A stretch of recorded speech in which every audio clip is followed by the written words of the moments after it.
चलिए शुरू करते हैं आज का सेशन। तो आज हम नया चैप्टर शुरू करेंगे। चैप्टर तो हमने पिछले सेशन में ही शुरू कर लिया था। ठीक है, हल्का सा हिंट, कुछ प्रॉपर्टीज हमने जान ली थी साउंड की। ठीक है, चलिए तो चैप्टर हम शुरू करने जा रहे हैं आज नया। And the name of the chapter is sound. ठीक है, तो साउंड क्या होता है? Sound is a form of energy. Sound is a form of energy. ठीक है, that enables that produces sense of hearing। ठीक है, तो साउंड एक ऊर्जा का रूप है, मतलब एक फॉर्म है एनर्जी का। ठीक है, एनर्जी के बहुत सारे फॉर्म्स होते हैं। ठीक है, उसमें से एक फॉर्म हमारा साउंड भी है। तो sound is a form of energy that produces sense of hearing, मतलब कि सुनने की क्षमता प्रदान हो पाती है, मतलब प्रदान करता है क्या? कौन? साउंड। ठीक है, साउंड प्रोड्यूस होता है तभी हम सुन पाते हैं। ओके, और साउंड आपका किसी भी सोर्स में, मतलब सोर्स क्या होता है? जहां से आपका साउंड प्रोड्यूस हो रहा है। ठीक है, तो साउंड सोर्स में वाइब्रेशन के कारण आपका साउंड क्या होता है? प्रोड्यूस होता है। ठीक है, सो साउंड इज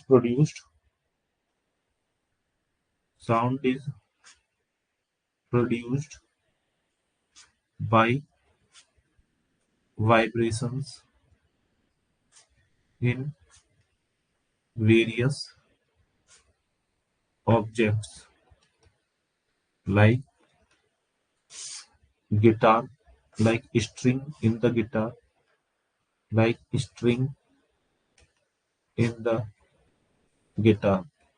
ठीक है, जैसे गिटार में स्ट्रिंग होती है, मतलब कि उसकी जो तार होते हैं, उनको अगर हम डिस्टर्ब करें, ठीक है, मतलब उनमें वाइब्रेशन प्रोड्यूस करें, तो उनसे क्या प्रोड्यूस होता है? साउंड प्रोड्यूस होता है। ठीक है, जिससे बनाते हैं क्या? जो गिटारिस्ट लोग होते हैं, जो आपके कलाकार होते हैं, वो क्या बनाते हैं? म्यूजिक बनाते हैं। ठीक है, तो जब भी आपका किसी ऑब्जेक्ट में वाइब्रेशन प्रोड्यूस होगा तो क्या प्रोड्यूस होगा? साउंड प्रोड्यूस होगा। तो what is the cause of sound? Sound is produce due to vibration in any object. ठीक है, आपने स्कूल्स में देखा होगा, बेल जो बजाते हैं आपकी पीरियड की बेल, वहां पे भी क्या होता है? वाइब्रेशन प्रोड्यूस होता है, मतलब किसी ऑब्जेक्ट को हिट किया जाता है दूसरे ऑब्जेक्ट पे, जिससे क्या होता है? ऑब्जेक्ट के अंदर वाइब्रेशन प्रोड्यूस होता है, और उससे क्या प्रोड्यूस होता है? साउंड। ठीक है, सो साउंड का कॉज क्या होता है? वाइब्रेशंस। ठीक है, अब नेक्स्ट हम बात करेंगे अबाउट प्रोपगेशन ऑफ साउंड। ठीक है, तो साउंड ट्रेवल कैसे करता है? ठीक है, प्रोपगेशन ऑफ साउंड। ठीक है, अब ये तो पता पड़ गया कि साउंड क्या है। Sound is a form of energy. कैसे उत्पन्न होता है?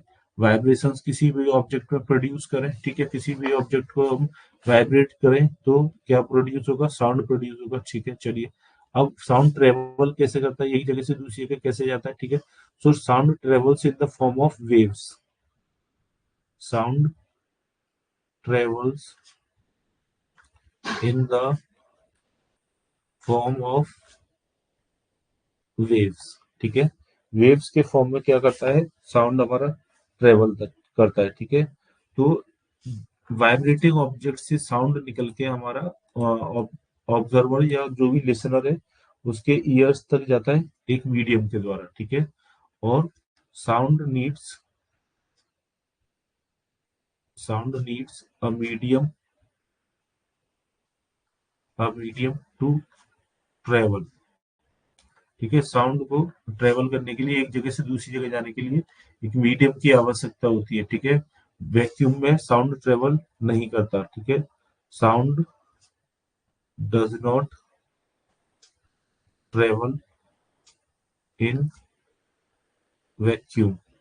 ठीक है, अब एयर में साउंड की स्पीड क्या होती है? Speed of sound. ठीक है, अब ये तो पता पड़ गया हमें साउंड को ट्रेवल करने के लिए एक मीडियम की आवश्यकता होती है। ठीक है, अलग अलग मीडियम्स में साउंड की ट्रेवल करने की स्पीड भी क्या होती है? अलग अलग होती है। तो speed of sound in air अगर हम बात करें, ठीक है, speed of sound in air यदि हम बात करें तो कितनी होती है, 332 मीटर पर सेकेंड। 332 मीटर पर सेकेंड आपकी स्पीड होती है साउंड की एयर में, ठीक है। अब जो साउंड वेव्स होती है हमारी, वो ट्रेवल कैसे करती है, ठीक है। मैं आपको डायग्रामेटिकली शो करता हूँ, ठीक है। सपोज ये हमारे क्या है, एयर, ठीक है। एयर के क्या है, पार्टिकल्स है, ओके। एयर में जो पार्टिकल सस्पेंडेड है, ठीक है, एटॉमिक लेवल पे बहुत छोटे छोटे पार्टिकल्स, मॉलिक्यूल्स हम कह सकते हैं उनको, तो ये हमारे एयर में सस्पेंडेड है, ठीक है।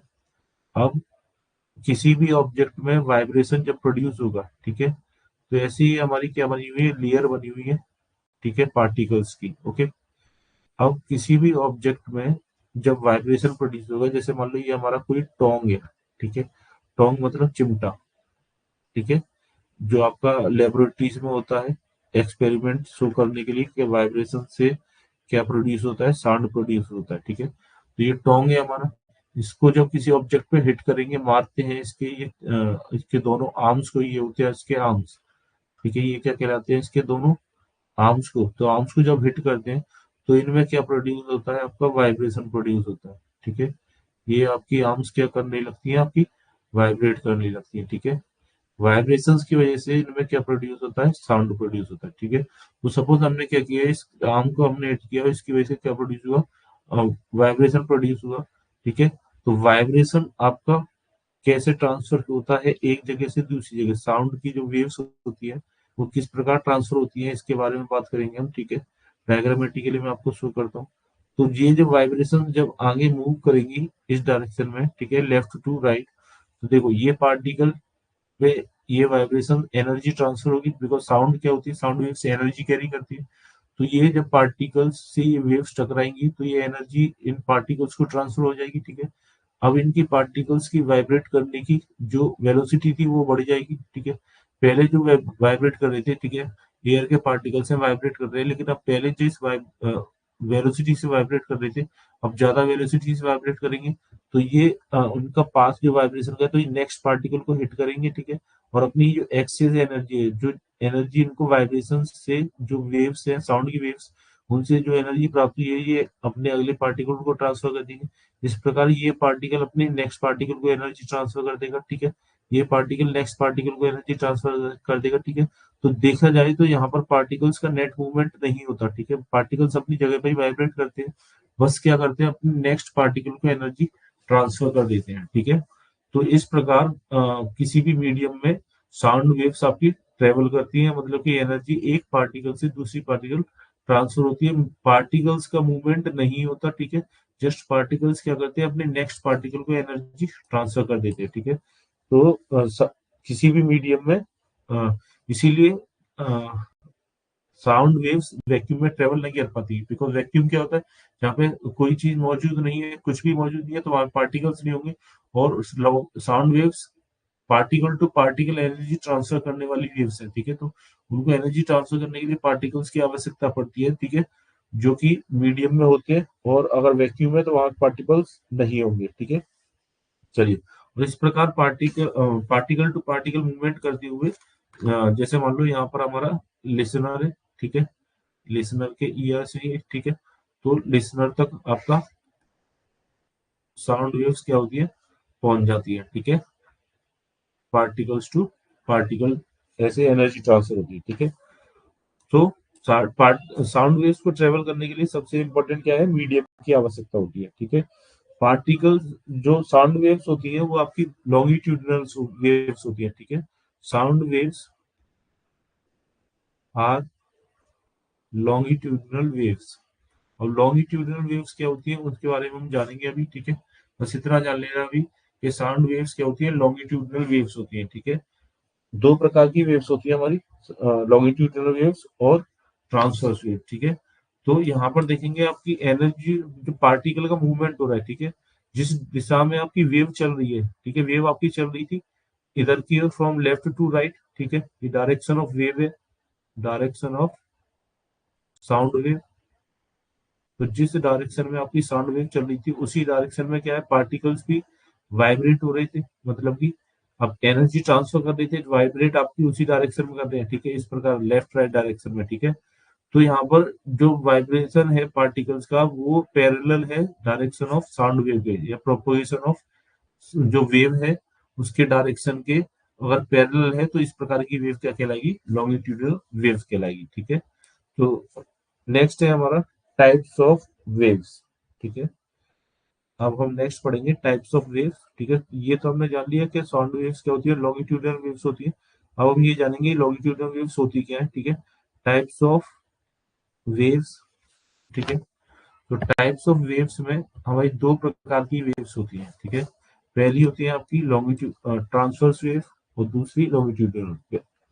पहली लॉन्गिट्यूडनल, क्योंकि लॉन्गिट्यूडनल को हम डिटेल में पढ़ लेंगे। ठीक है, ट्रांसवर्स को बाद में समझ लेंगे। पहली होती है आपकी लॉन्गिट्यूडनल वेव्स और दूसरी होती है आपकी ट्रांसवर्स वेव्स। ठीक है, so there are two types of waves, longitudinal waves and transverse wave. तो पहले हम डिटेल में डिस्कस करेंगे अबाउट लॉन्गिट्यूडनल वेव्स, क्या होती है लॉन्गिट्यूडनल वेव्स। ठीक है, तो लॉन्गिट्यूडनल वेव्स क्या होती हैं, जिनमें जो डिस्टरबेंस क्रिएट होता है मीडियम में, वो डिस्टरबेंस आपका सेम डायरेक्शन में क्रिएट होता है जिस डायरेक्शन में आपकी वेव प्रोपोगेट कर रही है या वेव मूव कर रही है। ठीक है, so those waves those waves which those waves which create disturbance among the particles along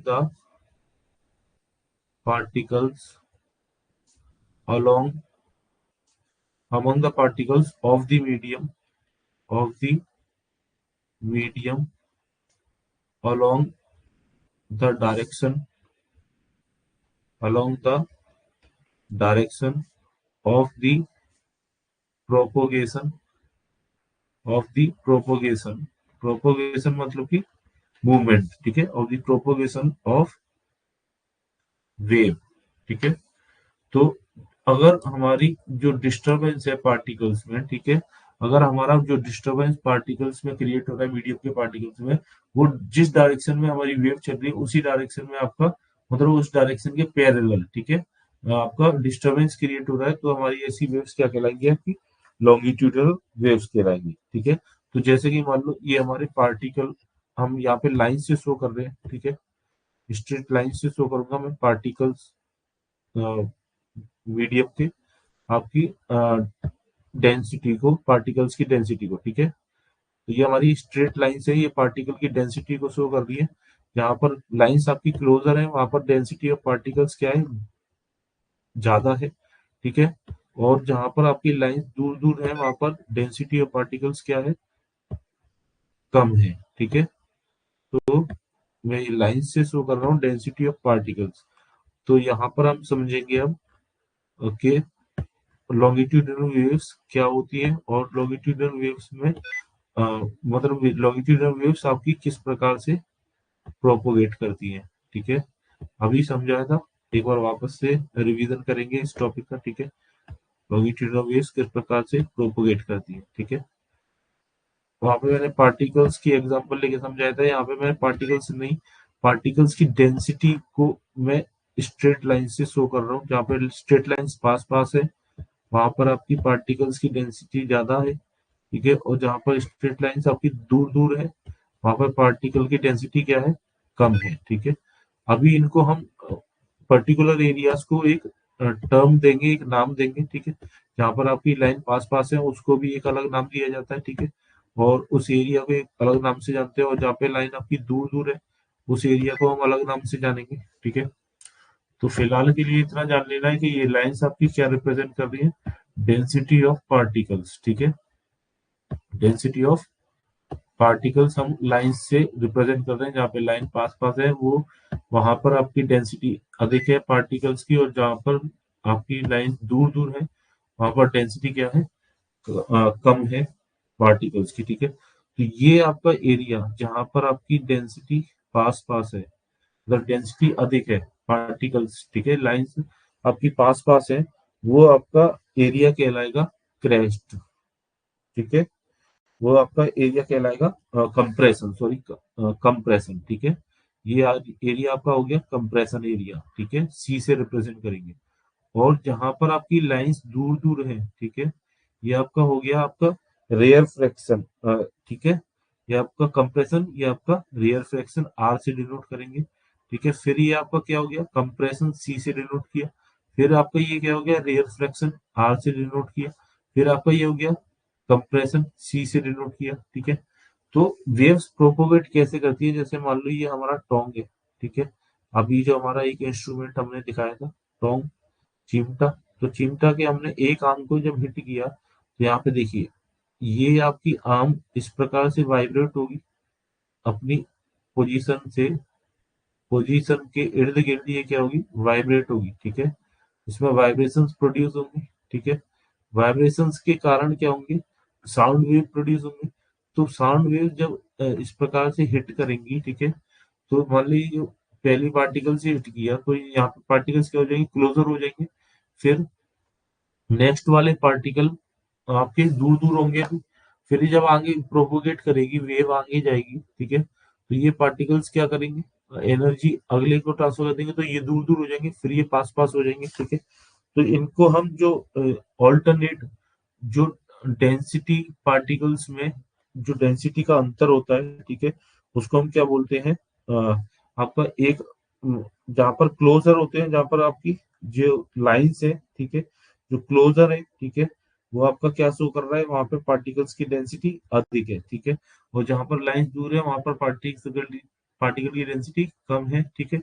तो जो आपकी डेंसिटी अधिक वाले जो पार्ट है उसको हम कंप्रेसर बोलते हैं, ठीक है। So the part of a medium in which the lines are closer, in which the lines are closer, ये इमेजिनरी लाइंस होती है, ठीक है। लाइंस क्या शो कर रही है आपकी, लाइंस शो कर रही है पार्टिकल्स की डेंसिटी को, ठीक है। तो the part of a medium in which the lines are closer is said to be area of compression, area of compression, ठीक है। And the part of medium in which the lines are farther is said to be area of rear fraction, is said to be area of rear fraction, ठीक है। तो compression और rare fraction जो होते हैं वो ऑल्टरनेट होते हैं, ठीक है। कैसे होते हैं, ऑल्टरनेट होते हैं, मतलब कि पहले आपका होता है कंप्रेशन, फिर और रेयर फ्रैक्शन आएगा, फिर कंप्रेशन आएगा, फिर क्या आएगा, रेयर फ्रैक्शन आएगा, ठीक है।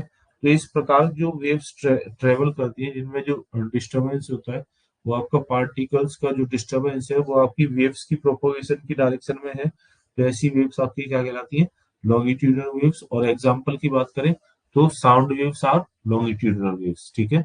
नेक्स्ट है हमारी सेकंड टाइप ऑफ वेव्स की अगर हम बात करें, तो सेकंड टाइप ऑफ वेव्स है, फर्स्ट टाइप ऑफ वेव्स होगी longitudinal waves, second transverse waves है, तो उनको डिटेल में पढ़ेंगे। सेकंड हमारी है ट्रांसवर्स वेव्स, ट्रांसवर्स वेव्स, ठीक है। तो क्या होती हैं ट्रांसवर्स वेव्स, उसको जानेंगे। ऐसी वेव्स जिनमें जो पार्टिकल्स, जो मीडियम के पार्टिकल्स होते हैं, ठीक है, उन पार्टिकल्स का डिस्टरबेंस अगर जिस डायरेक्शन में वेव मूव कर रही है उसके परपेंडिकुलर डायरेक्शन में डिस्टरबेंस क्रिएट हो रहा है, ठीक है, तो हमारी क्या कहलाएंगी, ऐसी वेव्स क्या कहलाएंगी, आपकी ट्रांसवर्स वेव्स कहलाएंगी, ठीक है। So those waves in which those waves which in which the disturbance those waves in which the disturbance is created या disturbance is created perpendicularly to the direction of propagation of wave, ठीक है, are known as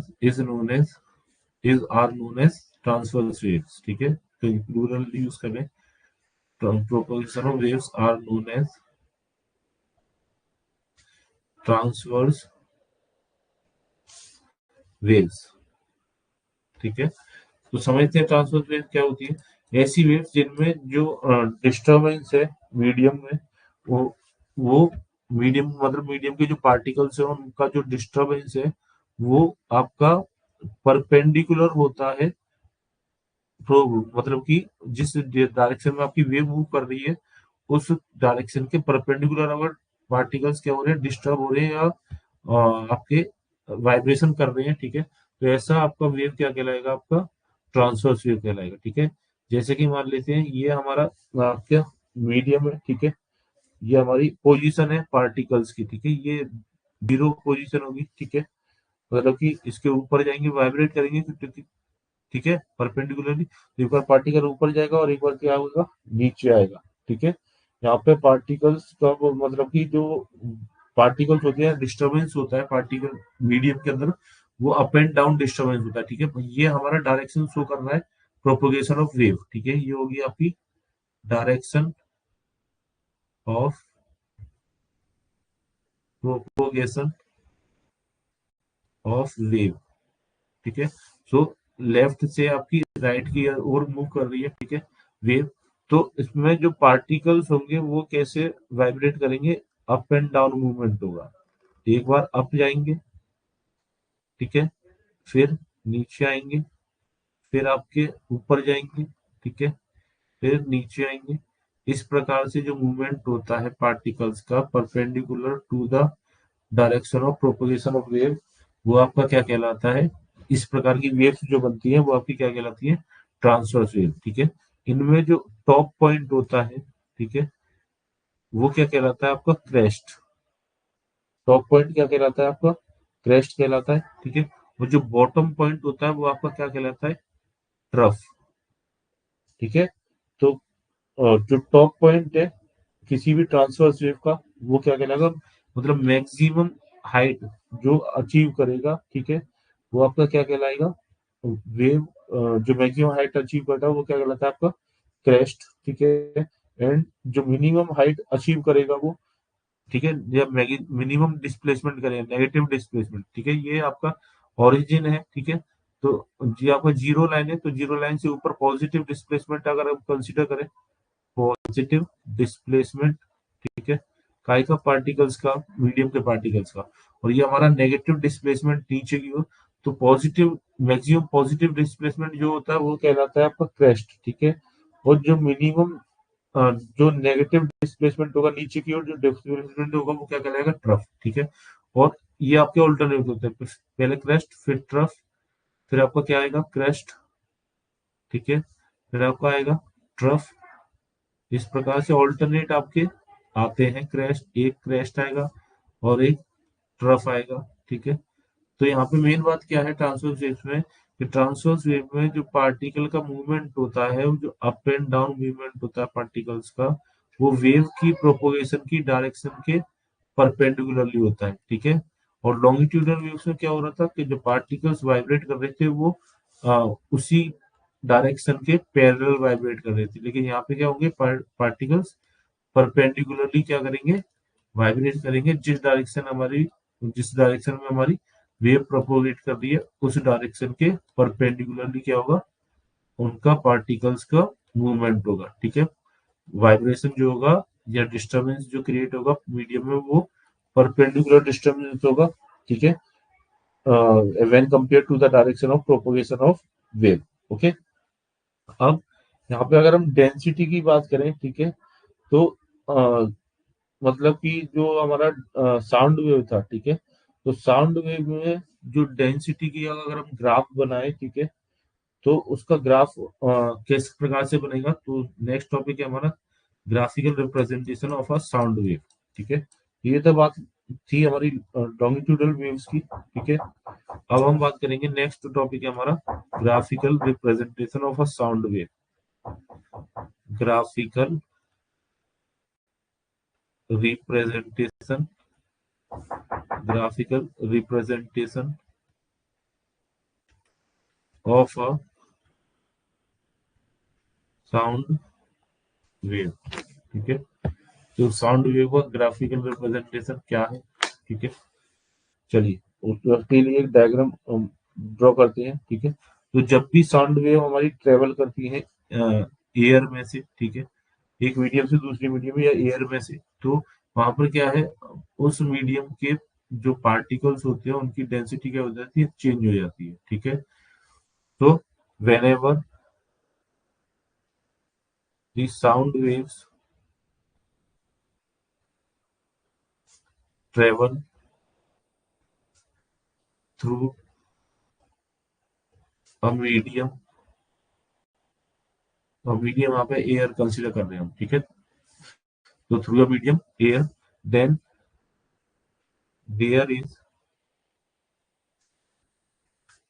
a change in the density of the medium। ठीक है, of the medium continuously. ठीक है, ये change मतलब कैसा होता है, ऑल्टरनेट चेंज होता है और कंटिन्यूअसली, मतलब एक आपका डेंसर पार्ट मिलेगा, फिर एक रेयर पार्ट मिलेगा, फिर एक डेंसर पार्ट, फिर एक रेयर पार्ट। ठीक है, डेंसर पार्ट को आपको क्या बोलते हैं, कंप्रेशन, और रेयर पार्ट को हम क्या बोलेंगे, रेयर फ्रैक्शन। ठीक है, तो वहां पर हमारी जो कंप्रेशन और रेयर फ्रैक्शन है, अगर हम आपके ग्राफ पर शो करें, ठीक है, रिप्रेजेंट करें, तो किस प्रकार से शो करेंगे, ये हमारा सपोज मान लेते हैं आपका एक्स एक्सिस, वाई एक्सिस हो गया।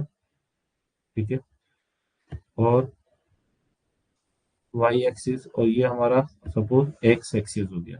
ठीक है, तो वाई एक्सिस, तो ये हमारा ऑरिजिन, ऑरिजिन से ऊपर की ओर हम क्या है, डेंसिटी ग्रेटर देन नॉर्मल। ठीक है, और ये आपका डेंसिटी लोअर देन नॉर्मल। ठीक है, तो ये आपकी नॉर्मल डेंसिटी, ऑरिजिन पे हम क्या ले रहे हैं, नॉर्मल डेंसिटी। ठीक है, तो हमारी वेव्स आपकी किस प्रकार से बनेगी, पहले आपकी डेंसिटी बढ़ेगी। ठीक है, फिर आपकी डेंसिटी क्या होगी, कम होगी एक पार्ट की, फिर आपकी डेंसिटी बढ़ेगी, फिर आपकी एक पार्ट की क्या होगी, कम होगी, फिर आपकी डेंसिटी बढ़ेगी। ठीक है, इस प्रकार से ऑल्टरनेट क्या होंगे, ये पार्ट आपका क्या शो कर रहा है, कंप्रेशन, यहाँ पर आपकी डेंसिटी क्या है, अधिक है, जिस पार्ट की डेंसिटी अधिक है वो शो कर रहा है कंप्रेशन, मतलब मैक्सिमम डेंसिटी। यहाँ पे मिनिमम डेंसिटी का को शो कर रहा है रेयर फ्रैक्शन, जो पार्ट आपका, जिस पार्ट में डेंसिटी आपकी पार्टिकल्स की कम है, मतलब वो डायग्राम जो हमने ऊपर देखा था।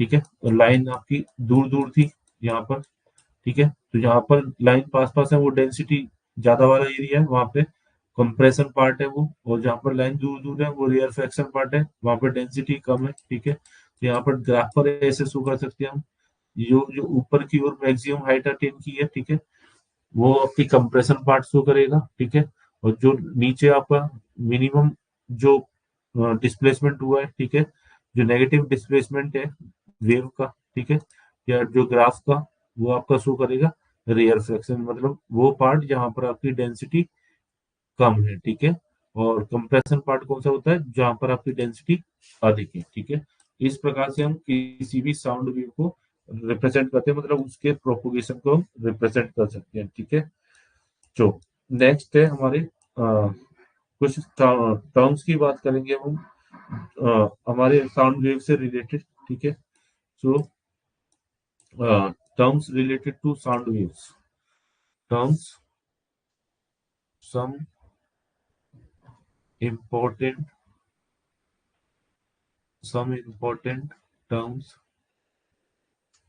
related to sound waves। ठीक है, चलिए, तो सबसे पहला टर्म हमारा वेव से, साउंड वेव से रिलेटेड है आपका wavelength.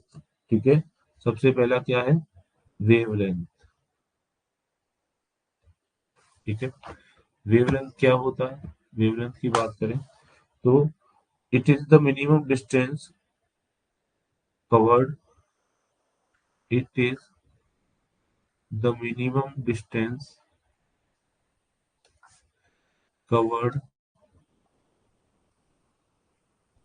Bye a wave, by the wave before repeating itself, before repeating itself। ठीक है, वेवलेंथ, वेवलेंथ क्या होती है, minimum distance covered by the wave before repeating itself, मतलब वो खुद को रिपीट करने लगे उससे पहले जो डिस्प्लेसमेंट होगा वेव के अंदर वो क्या कहलाएगा, आपका वेवलेंथ कहलाएगा। ठीक है, या फिर इसको और हम क्या कह सकते हैं, और the distance between two crest और two troughs is known as is known as wavelength, is known as wavelength। ठीक है, तो ये तो हम बात कर रहे हैं ट्रांसवर्स वेव के लिए। ठीक है, ट्रांसवर्स वेव में भी वेवलेंथ होती है, वो भी एक प्रकार की वेव है। ठीक है, तो ट्रांसवर्स वेव के लिए बात कर रहे हैं, तो ट्रांसवर्स वेव के लिए क्या होता है आपका, वेवलेंथ क्या होती है, एक दो क्रस्ट या दो ट्रफ के बीच की दूरी को क्या कहते हैं, वेवलेंथ। और लॉन्गिट्यूडनल वेव में क्या होता है कि जब वेव आपको यहाँ को रिपीट करे। ठीक है, ऊपर आपको शो करता हूँ मैं डायग्राम में। ठीक है, वेवलेंथ आपका क्या होता है, चलिए ये आपका क्या हो गया, रुकिए थोड़ा कुछ प्रॉब्लम आ गई है। चलिए, तो ऊपर वाले डायग्राम में आई थिंक कुछ प्रॉब्लम आ गई है, रुकिए अभी। चलिए, तो ऊपर वाले डायग्राम में हम लॉन्गिट्यूडल वेव को यहाँ समझेंगे। ठीक है, तो यहाँ पे आप देखेंगे कि एक वेव क्या है, खुद को रिपीट कर रही है, मतलब एक कंप्रेशन के बाद में फिर एक कंप्रेशन आ रहा है, फिर दोबारा से कंप्रेशन पार्ट आ रहा है ठीक है, तो वेव्स क्या कर रही है, यहाँ पर रिपीट हो रही है। तो एक कंप्रेशन से लेके दूसरे कंप्रेशन के बीच के डिस्टेंस को क्या बोलेंगे हम, वेवलेंथ बोलेंगे। ठीक है, तो the distance between the minimum distance covered by the wave before repeating itself is known as wavelength। ठीक है, और इसका ऐसा यूनिट क्या होती है, मीटर होती है। इट्स ऐसा यूनिट इज इट्स ऐसा यूनिट इज मीटर, क्योंकि एक प्रकार की लेंथ होती है। ठीक है, नेक्स्ट हम बात करें, वेवलेंथ को हम रिप्रेजेंट करते हैं लैम्डा से। It is used it is represented by it is represented by lambda. ठीक है, तो ये हमारा साइन होता है, सिंबल होता है आपका वेवलेंथ को रिप्रेजेंट करने का। ठीक है, तो साउंड वेव की अगर हम बात करें, लॉन्गिट्यूडनल वेव होती है। ठीक है, सो एक रेयर फ्रैक्स ऑल्टरनेट रेयर फ्रैक्शंस या ऑल्टरनेट कंप्रेशंस के बीच की डिस्टेंस को हम क्या कह सकते हैं, साउंड वेव के केस में वेवलेंथ कह सकते हैं। सो ठीक है, तो in case of sound wave, in case of sound wave the distance between two consecutive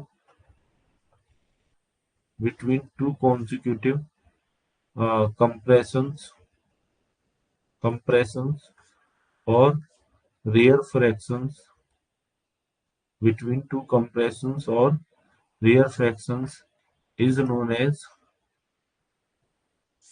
wavelength, is known as wavelength of the wave। ठीक है, तो साउंड वेव लॉन्गिट्यूडिनल वेव, तो लॉन्गिट्यूडिनल वेव में दो कंप्रेशन, मतलब कि एक के बाद एक जो पढ़ने वाले कंप्रेशन है, फिर दो कंप्रेशन लगातार पढ़ने वाले कंप्रेशन या दो लगातार पढ़ने वाले रियर फ्रैक्शंस के बीच की डिस्टेंस को क्या कहते हैं, वेवलेंथ कहते हैं। ऐसा यूनिट क्या होती है इसकी, मीटर होती है। ठीक है।